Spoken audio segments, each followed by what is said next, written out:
പുറത്തുള്ള കൺട്രീസിൽ പഠിക്കുന്ന ഒരു ഫ്രണ്ടെങ്കിലും ഇല്ലാത്ത ഒരു ഫ്രണ്ട് സർക്കിൾ വളരെ റെയർ ആയിരിക്കും അല്ലെ? ഇപ്പൊ കേരളത്തില് അവരവിടെ പോയിട്ട് ഈ വിന്റർ ഡ്രസ്സസും മഞ്ഞിലുള്ള ഫോട്ടോസും ഒക്കെ പോസ്റ്റ് ചെയ്യുമ്പോൾ നമ്മൾ എല്ലാവരും വിചാരിക്കാറുണ്ട് അവിടുത്തെ ലൈഫ് അടിപൊളിയായിരിക്കും, നമുക്കും അവിടെ പോയിട്ട് ഇത് എൻജോയ് ചെയ്യണം എന്നൊക്കെ. പക്ഷെ അധികം ആരും പറഞ്ഞു കേൾക്കാത്ത ഒരു ഓപ്പോസിറ്റ് സൈഡ് ഇതിനുണ്ട്.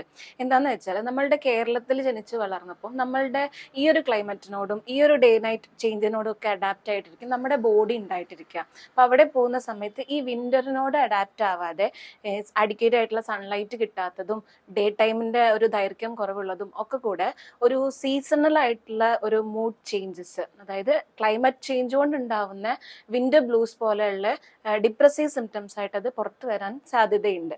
അപ്പോൾ ഒരു ലൈഫ് സ്റ്റൈൽ ചേഞ്ചും ഒരു തെറാപ്പി ഒക്കെ എടുത്തു കഴിഞ്ഞാൽ വളരെ ഈസി ആയിട്ട് ഈ ഒരു സ്റ്റേജും നമുക്ക് ഓവർകം ചെയ്തെടുക്കാൻ വേണ്ടി പറ്റുന്നതാണ്.